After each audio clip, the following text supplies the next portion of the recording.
시간에 체휼하시는 주님이라고 해서 좀 겹치는 부분도 있는데 우리 눈물과 신앙의 그 관계에 대해서 생각하겠습니다. 그리고 주님은 이제 슬픔의 사람이라고 합니다. 이사야서 53장에 우리의 질고를 지고 또 그 슬픔을 당하신 그 주님, 그 유대인 랍비들은 이제 이사야서 53장을 보면서 그들은 도저히 이해를 못한 게 무엇이냐면은 분명히 이제 53장에서 우리의 죄를 지시는 그리스도 메시아가 나오고 또 부활로 승리하시는 메시아가 나오기 때문에 그 두 명의 메시아가 있어야 된다라고 생각을 했습니다. 어떻게 보면은 그들의 입장에서 그들은 그렇게밖에 생각 못한 것이 또 당연하고, 또 다메섹 도상에서 사울도 그 그리스도를 믿는 자들을 핍박했습니다. 그의 입장에서는 도저히 용납이 되지 않는 것입니다. 어떻게 사람이면서 자신을 하나님이라고 할 수 있는가? 이것은 결코 용납할 수 없었던, 우리의 인간의 이성으로 풀 수 없었던 그런 부분이었기 때문에 그는 그렇게 심하게 핍박을 했습니다. 그런데 하늘에서 네가 왜 나를 핍박하느냐? 주여 누시니까 나는 네가 핍박하는 예수다. 그 하늘에서의 그 대화를 통해서 바울은 엄청난 깨달음을 얻습니다. 우리의 믿음도 동일합니다. 우리가 주님을 어떠한 분으로 믿는가? 요한복음 11장에서는 너무나 상반되는 이럴 수 있을까? 이것을 생각하면 정말 충격적으로 우리 마음에 와닿습니다. 복음서에서 예수님께서 눈물을 흘리신 장면이 있지만 웃으신 장면은 없습니다. 주님은 그러면 웃지 않는 분이었나? 주님은 왜 눈물은 흘리셨지만 웃지는 않으셨을까? 그것은 주님께서 이 죄악된 인생 가운데서 죄로 인하여서 고통당하는 그 사람들, 그리고 그 죄로 인하여서 형벌받을 이 인생들을 생각할 때 주님은 웃을 수가 없었습니다. 그렇다고 해서 그분이 웃음이 없고 기쁨이 없었던 건 아닙니다. 그런데 눈물을 흘리시는 장면은 요한복음 11장 35절에 나오고 또 한 군데도 나옵니다. 딱 두 군데입니다. 나중에 한번 찾아보겠습니다. 나사로가 그 병들었다 했을 때 주님은 바로 가시지 않고 조금 지체하셨습니다. 그리고 이것은 하나님의 영광을 위한 것이다 라고 하셨고, 그리고 이제 죽어서 4일이나 되어서 냄새가 나는 그 가운데 주님은 그 무덤으로 가시는 가운데 눈물을 흘리십니다. 그런데 우리는 그 다음 장면을 알고 있는데 주님이 어떻게 하실 것, 그리고 어떠한 이 요한복음에서 7번째 마지막 하이라이트인 그 죽어서 냄새가 나는 나사로를 말씀 한마디로 살리시는 그 장면을 우리는 알고 있는데, 그러한 창조자 하나님의 능력, 부활의 하나님의 능력이 나타날 것을 알고 있는데 그러한 주님께서 눈물을 흘리십니다. 이것은 참 너무나 상반되는, 도저히 합쳐질 수 없는 그러한 장면입니다.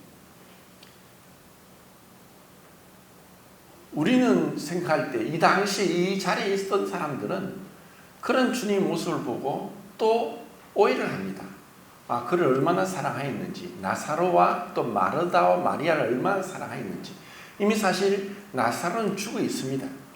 그런데 마르다와 마리아를 향한 그 주님의 눈물은 그들을 향한 진실된 사랑의 표현이었습니다.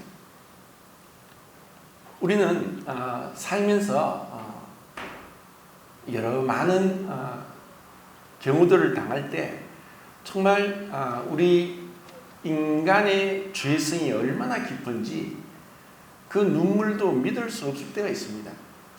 히브리서 12장 16절 17절에 보면은 음행하는 자 혹 한 그릇 식물을 팔아서 장자의 그 명분을 한 그릇 식물로 팔아버린 에스 같은 망령된 자가 있을까 돌아보라 하면서 그가 나중에 눈물을 흘리며 축복을 구하고자 했지만 버리심을 받아 용서함을 축복을 받지 못하였다는 말씀을 하고 있습니다.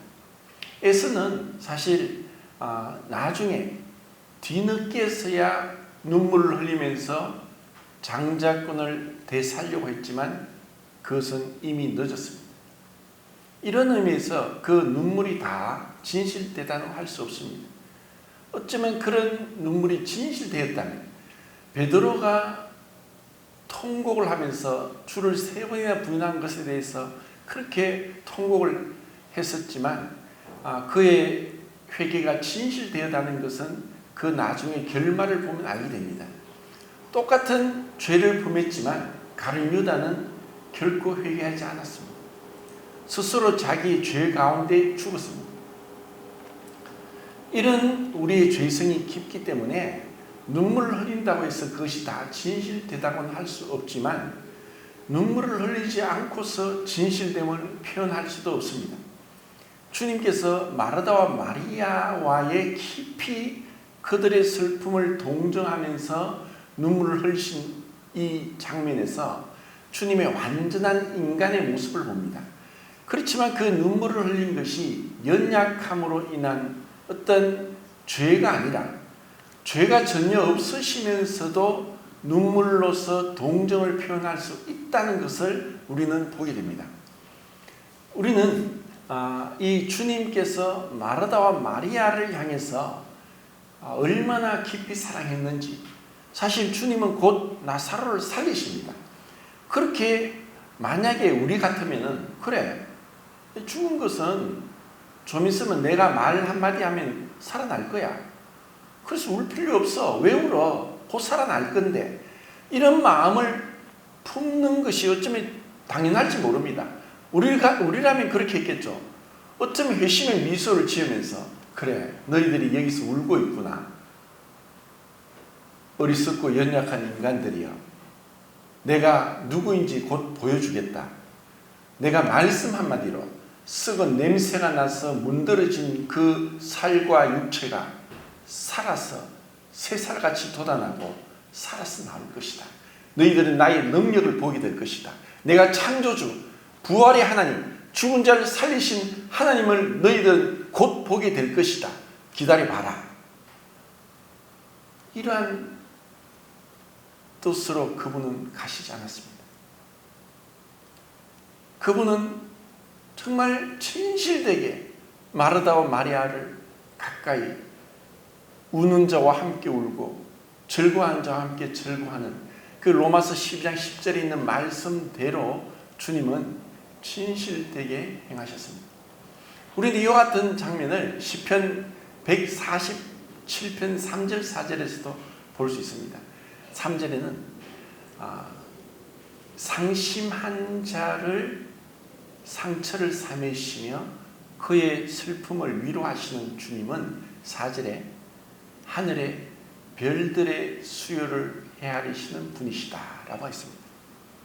어떻게 하늘의 그 수많은 이루 헤아릴 수 없는 수많은 별들을 헤아릴 수 있는 분께서 그렇게 비천하고 보잘것없는 이 인생 가운데 상처 입은 그 자들의 상처를 사매실 수 있느냐 하는 것입니다. 여기서 우리는 완전한 극과 극의 모습을 보게 됩니다. 이것은 우리가 정말 이해할 수 없는 그런 부분입니다. 그래서 제가 이것을 얘기할 때 꼭 하는 얘기가 있는데 뭐 어렵게 듣지 마시고 또 전 얘기한다 하고 자꾸 이렇게 선입견을 갖지 마시고 한번 들어주십시오. 지금 이제 우리가 컴퓨터 시대에 살고 있습니다. 그리고 컴퓨터가 나오고 인터넷 시대에 나오고 그리고 스마트폰 시대에 살고 있습니다. 그런데 이 모든 것은 너무나 단순한 디지털은 0과 1의 조합입니다. 0과 1의 조합으로 우리는 이렇게 놀라운 문명을 누리고 있습니다. 그런데 지금 어마어마한 슈퍼컴퓨터라는 이런 컴퓨터보다도 이런 슈퍼컴퓨터가 몇만 년을 통해 계산할 것을 단 몇 초 만에 계산하는 컴퓨터가 곧 등장할 것 같습니다. 그것이 양자 컴퓨터입니다. 그 양자 컴퓨터는 왜 그렇게 어마어마한 성능을 가질 수 있느냐? 그것은 우리가 뭔가를 새로운 기술로 혁신으로 만든 것이 아니라 원래 우리 이 하나님이 창조하신 이 자연 세계를 연구하면서 깨닫게 된 것을 통해서 그러한 양자 컴퓨터를 구현하는 것에 지나지 않습니다. 원래 하나님은 그렇게 세상을 창조하셨는데 이제서야 1927년부터 흔히 그 닐스 보어와 아인슈타인의 그런 논쟁을 가운데서 이 양자역학이 계속 발전되어서 지금까지 왔습니다. 쉽게 예를 들어서 우리가 빛을 보지만 빛은 색깔이 없습니다. 그런데 그 빛은 단순하게 한 가지가 아니라 프리즘을 통해서 아니면 비 온 날 하늘을 바라볼 때 무지개의 7개 색깔이 나옵니다. 그렇다고 해서 그것은 가시광선 영역 안에서 7가지 색깔이지만 우리 눈에 보이지 않는 비가시 영역에는 적외선 빨간색 바깥에 긴 파장의 그 파장의 빛이 있고 자외선 보라색 바깥쪽에 더 짧은 파장의 빛이 있지만 우리 눈으로 보이지 않습니다. 그렇지만 분명히 그곳에는 알파선, 베타선, 감마선, 우주선 이러한 파장의 빛이 존재합니다. 그런데 그 가시광선의 빨주, 노초, 파남보의 그 색이 분명하게 색깔이 구분되어 있지만 그 경계선에 있어서는 빨강색, 주황색, 노란색 그 사이사이가 빨간색도 아니고 주황색도 아닌 그런 경계의 그 연속적인 그런 스펙트럼이 나타나는 것을 볼 수 있습니다. 이것은 이 우리가 있는 이 세계의 미립자 세계로 내려가면 갈수록 이런 현상은 분명히 드러납니다. 그래서 이것을 양자 중첩, 양자 도약, 양자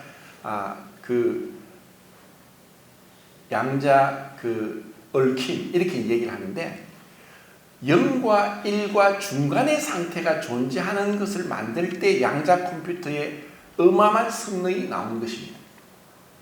이것을 실제로 우리는 생활 속에 활용하고 있고 그리고 영하 200도 이하로 어떤 물체를 온도를 떨어뜨리면은 마이너스 현상이 나타나서 그때는 마치 중력을 벗어나서 이 공중에 붕 뜨는 이런 놀라운 일이 일어나고 이러한 마이너스 200도 이하의 온도를 낮추어서 양자화를 만들어서 컴퓨터로 우리가 원하는 것을 얻어내는 것입니다.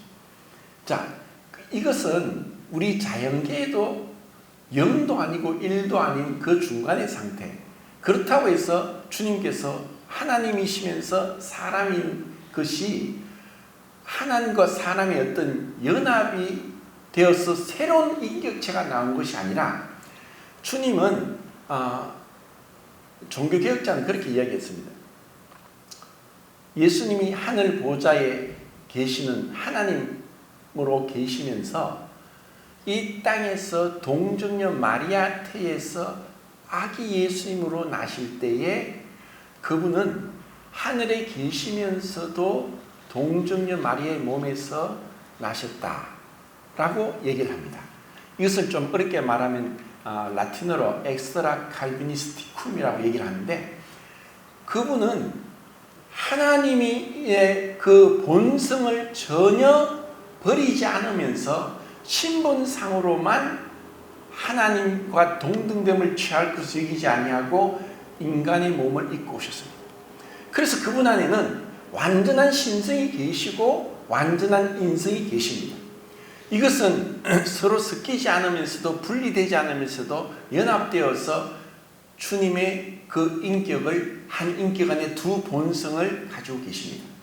이렇게 되어야 되는 것이 너무나 당연함은 우리의 대제사장으로서 우리의 죄와 질고와 슬픔을 아시고 깊이 동정하시면서 우리의 죄를 하나님 앞에 가지고 가서 용서할 수 있는 그런 완벽한 제사장의 자격이 갖춰지는 것이고, 그리고 하나님으로서 우리가 하나님께 나오면 다 죽어버립니다. 태양빛 가까이 가면 갈수록 우리가 다 죽어버리는 것과 같이 하나님 앞에 다 죽어버릴 인생인데, 하나님이 신성의 모든 충만이 육체로 가시면서 그분 앞에 우리가 나가더라도 우리가 죽지 않고 하나님의 그 신성, 하나님과의 그 친밀한 관계 가운데로 들어갈 수 있도록 그분이 두 본성이 한 인격체로 존재하시는 분이 예수님입니다.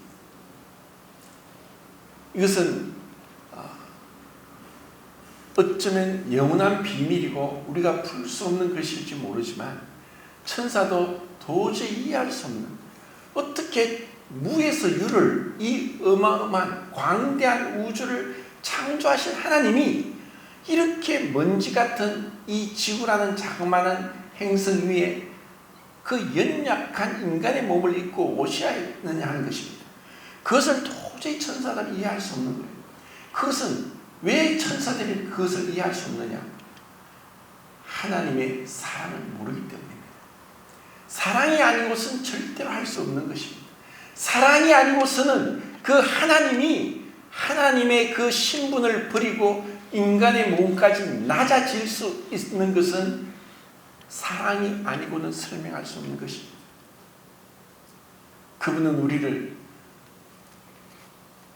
그 모든 것을 행할 수 있는 그 하나님이 이렇게 형편없이 보잘것없는, 이름도 없이 빛도 없이 그냥 한 베다니에 조그만 부모 없이 그냥 오누이들만 살고 있는 그 가난하고 무식하고 냄새나는 그 곳에서 그들과의 긴밀하고 친밀하고 진실된 사랑의 눈물을 흘릴 수 있는 그 주님이 이 세상을 창조하신 주님이란 것을 우리가 어떻게 설명할 수 있겠습니까? 어떻게 그것을 다 말로 할 수 있겠습니까?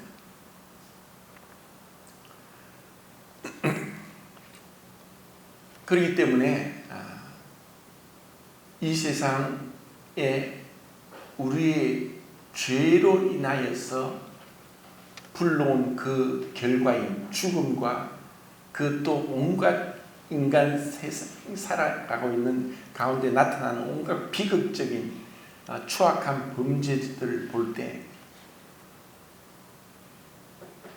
진실되지 않은 거짓된 간사함, 그리고 위선적이고 속이는 자들은 정말 주님의 사랑을 알지 못할 겁니다. 에서와 같은 자는 주님을 알지 못합니다.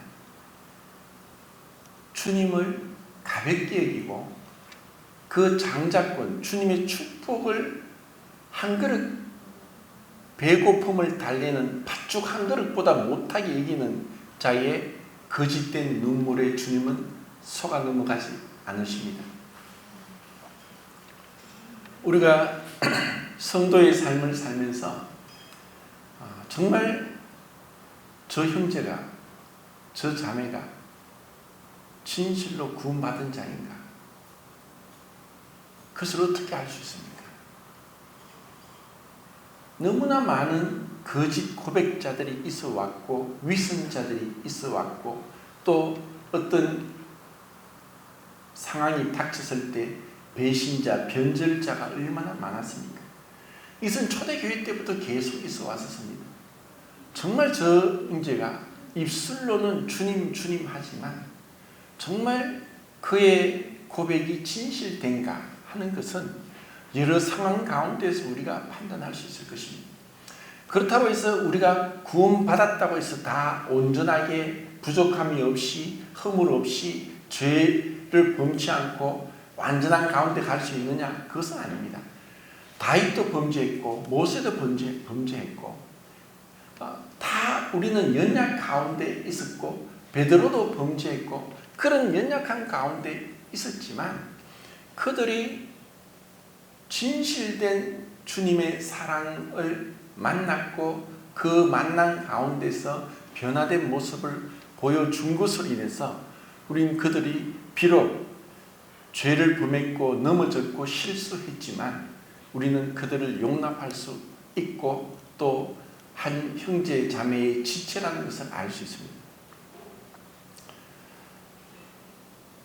주님이 지금 그 마르다와 마리아를 향해서 깊은 동정과 또 동병상련의 그 마음으로 그 슬픔을 나눌 수 있었던 그 장면이 요한복음 11장에서 죽은 나사로를 향해서 나사로야 나오너라 라고 말씀하셨던 그 주님과 동일한 분이란 것, 그것을 생각할 때 우리는 주님 앞에 어린아이처럼 나갈 수 있고 안길 수 있고 그리고 그리낌 없이 어떤 상황에서도 어떤 연약함과 실수와 죄악 가운데서도 그분께 나갈 수 있다는 것, 이것이 우리의 은혜입니다. 그리고 누가복음 19장에서 주님은 눈물을 흘리십니다.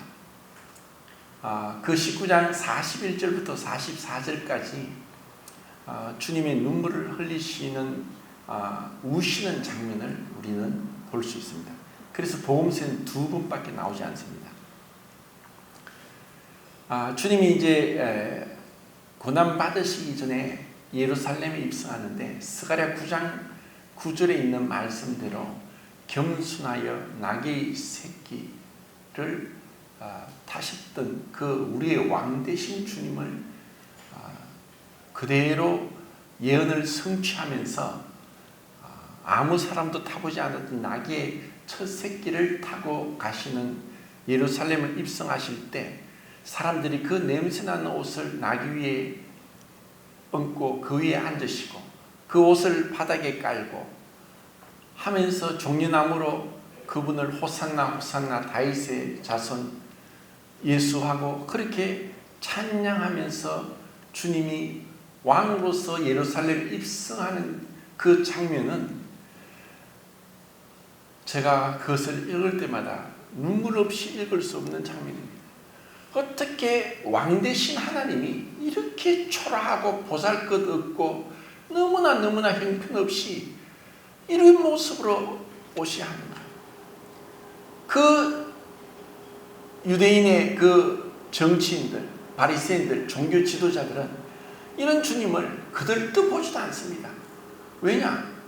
그들은 권력을 가지고 있고 온갖 화려함 가운데 명예와 부와 사치 가운데 있지만 주님은 초라하게 아무것도 없는, 그런데 주님이 기적을 행했지만 그런 주님을 오히려 시기로 죽이려고까지 하는데 이렇게 말도 아니고 왕이 타야 될 말도 아니고 나귀를 타고 오시는 거예요.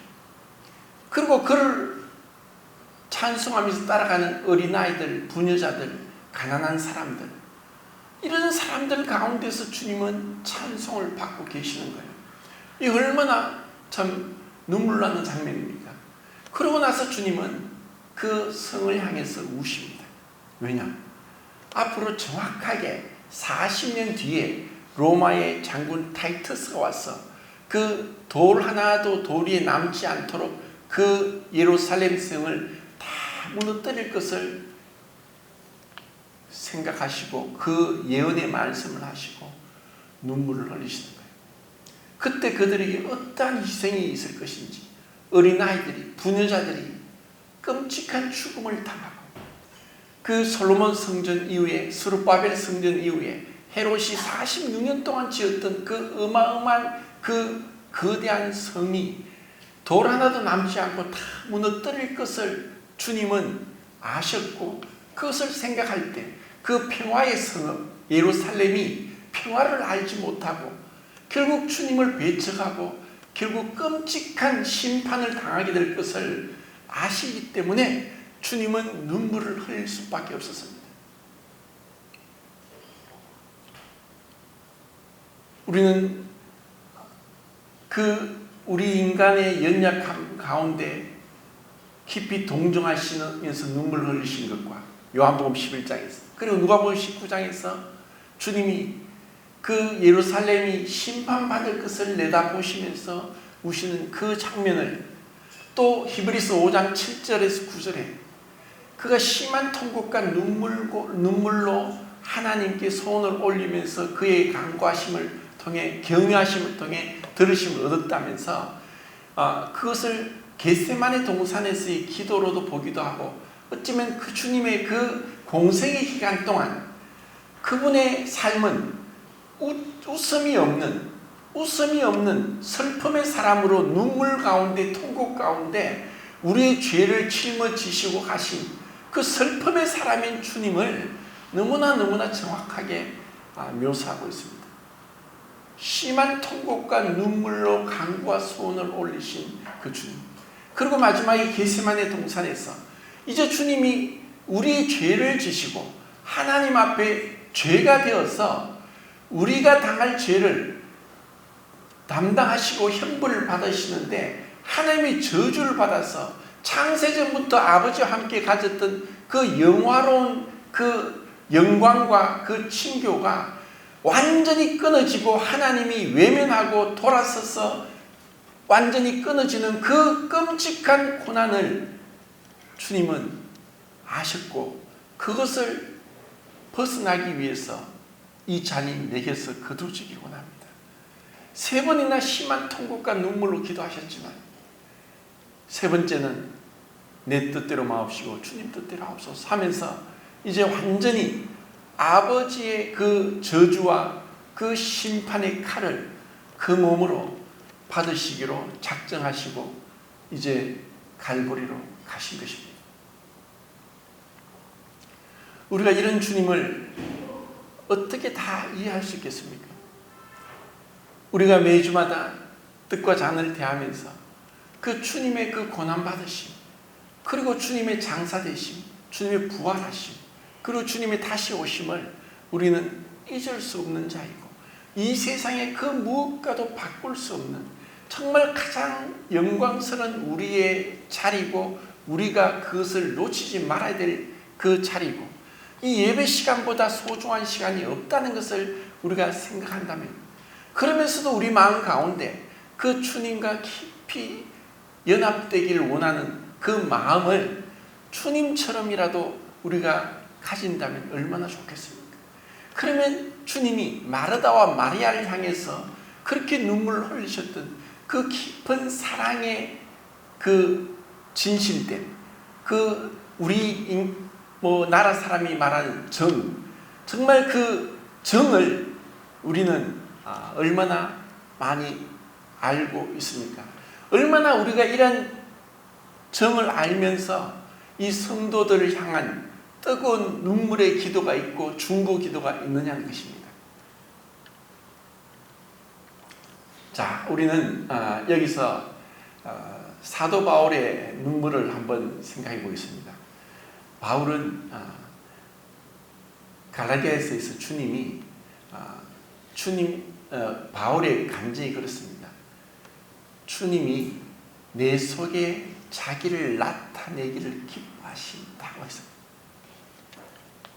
주님이 우리를 향해서 원하시는 것은 무엇인가?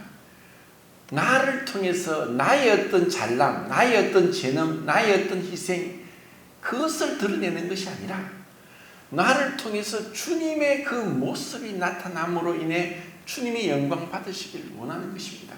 이것이 그리스도인입니다. 우리 안에서 그런 주님의 성품, 다르게 말하면 성령의 열매입니다. 왜냐하면 성령은 주님을 증거하기 때문에 그 성령의 열매가 무엇입니까?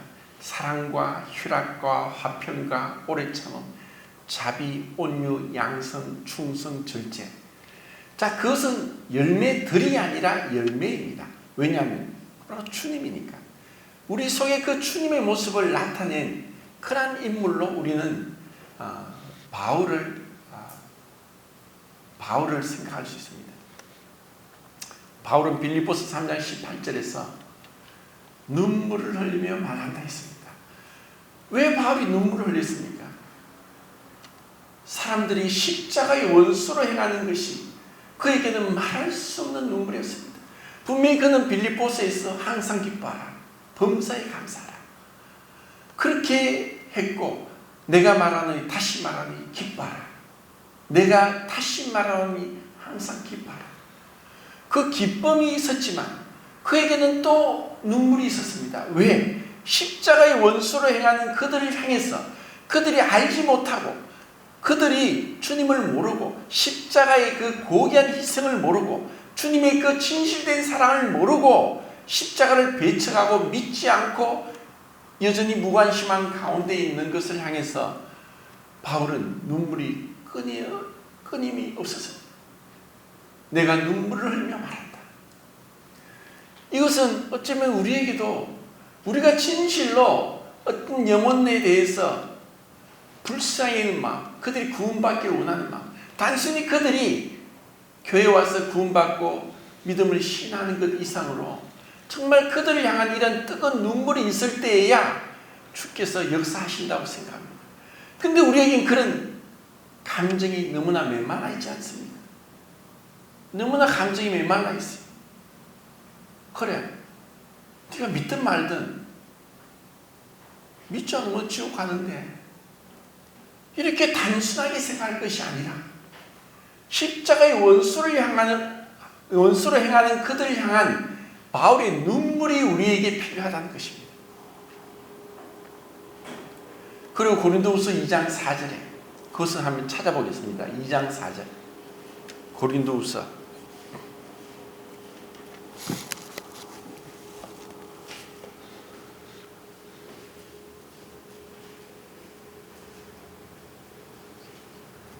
자, 읽겠습니다. 시작.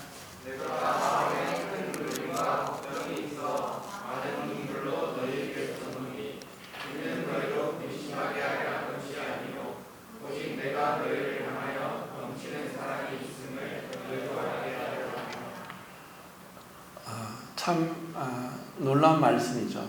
걱정도 있고 눈물도 있고, 그리고 그들을 향해서 넘치는 사랑도 있습니다. 이것은 고린도 교회가 범죄하고 형제하는 자가 온갖 죄를 범함으로 인해서 아비의 심령으로, 그들이 회개하기를 원하는 마음으로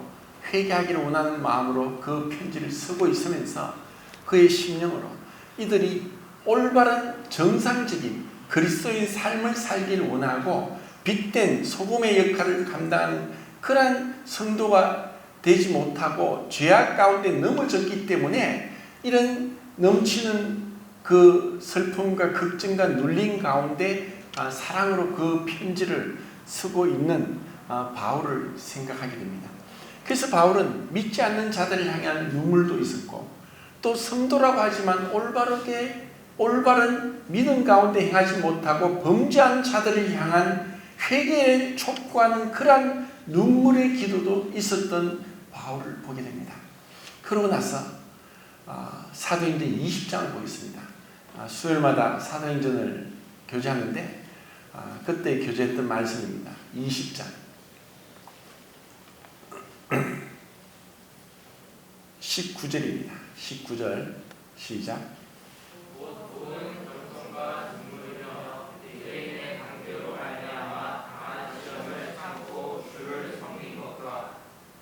네. 에베소에서, 사실 지금 이 장소는 밀레도입니다. 밀레도에서 그는 3차 전도행을 끝내고 예루살렘으로 빨리 들어가야 될 그러한 이유가 있었습니다.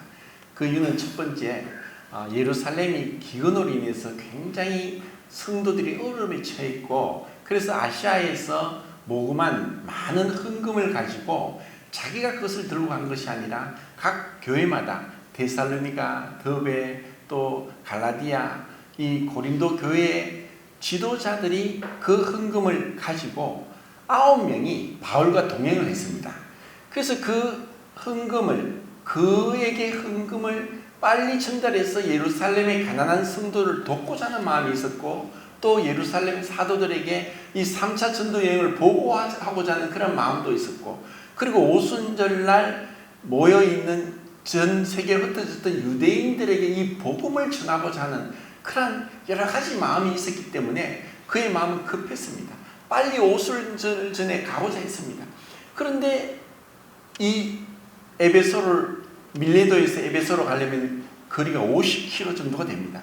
그러면 갔다가 오면은 또 지체되고 오순절날 가지 못하는 거예요. 그래서 사람을 보내서 에베소 장로들을 밀레도로 오게 했습니다. 그리고 여기서 그 바울이 사도행전에서는 네 번째 지금 설교를 합니다. 13장에서 비시대 안디옥에서, 또 14장에서 그리고 17장의 아덴에서, 14장에서는 루스드라에서, 그렇게 세 번을 공적인 복음 설교가 기록되어 있고, 20장에서는 에베소 장로들에게 하는 이러한 설교가 짤막하게 기록되어 있습니다. 그리고 그들을 향해서 에베소에서 어마어마한 역사가 일어났습니다. 그런데 그 에베소에서 바울이 무엇을 했느냐? 첫 번째, 주께서 행하신 대로 그는 행했는데 주님이 어떻게 행하셨느냐? 첫 번째, 겸손. 두 번째, 눈물. 세 번째, 유대인의 관계를 인하여 인내함으로 섬긴 것. 그리고 그들을 향하여서 이 주의 말씀을 3년 동안 가르친 것. 이 네 가지를 얘기하는 거예요. 바울은 에베소를 향해서, 에베소 교회에 어마어마한 역사가 일어났어요. 은 5만 드라크마 되는 마술책을 불태웠는데, 오늘날 돈으로 환산하면은 50억 원어치의 마술책을 불태우는 어마어마한 역사가 일어났어요. 그리고 그곳에 에베소 성도를 위해서 드루안노스원에서 2년 동안을 그는 밤낮으로 이 말씀을 가르쳤어요. 그래서 그렇게 하면서 그는 어떠한 그 권위를 내세운 것도 아니고 겸손하게 눈물로써, 그리고 온갖 유대인의 관계를 인하여서 인내하고 참으면서 섬겼던 그러한 모습을 얘기하는 거예요. 그리고 31절 읽겠습니다. 시작.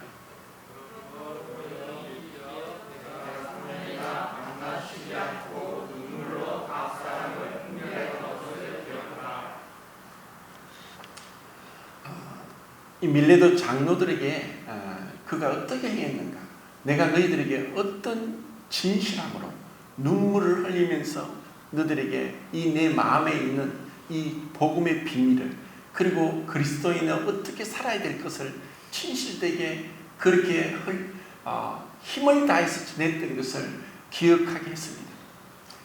이러한 모습을 볼 때 이제 곧 바울이 예루살렘에 가는데, 그곳에 가면 바울을 죽이기까지는 밥도 먹도 잠도 안 자겠다는 유대인들이 있다는 얘기도 듣고, 그곳에 가면 그때 21장에 보면 아가보라는 선지자가 예루살렘에 가면 붙잡히게 된다고 하는 예언을 합니다. 그런데 바울은 내가 붙잡혀 죽을지라도 이 복음을 전하는데 하면은 전하기 위해서 내 생명을 조금도 아깝게 여기지 않는다는 위대한 고백을 하면서 그는 이제 예루살렘에 갑니다. 그리고 에베소 장로들에게 내가 다시는 너희를 못 볼 수도 있다. 그러자 그 에베소 장로들이 바울을 목을 껴안고 입을 맞추고 눈물을 흘리면서 다시는 못 본다는 그 말에 그들이 이 바울을 향한 진실된 사랑의 눈물과 포옹을 하는 이 장면, 얼마나 아름답습니까? 우리 인간에게 이런 아름다운 진실된 형제 사랑을 나누게 했다는 것, 이것이 성도의 삶이고, 이것이 진실된 어떤 혈육의 정보다도 더 친밀하고 가까운 이 아름다운 이 이별의 장면을 생각할 때 우리는 주님의 진실된 사랑으로 이제는 사랑이 무엇인지 알아가는 가운데 있다는 것입니다. 우리가 주님 앞에 가기까지 조금이라도 이런 주님의 사랑을 배워간다면 얼마나 좋겠습니까? 우리에게 그들을 형제자매를 사랑하는 것은 주님이 그들을 위해 자기의 피로 값주고 산 우리의 한 몸의 지체이기 때문에 주님이 사랑하셨으니까, 그래서 우리는 서로 사랑할 수 있다는 것입니다. 이상입니다.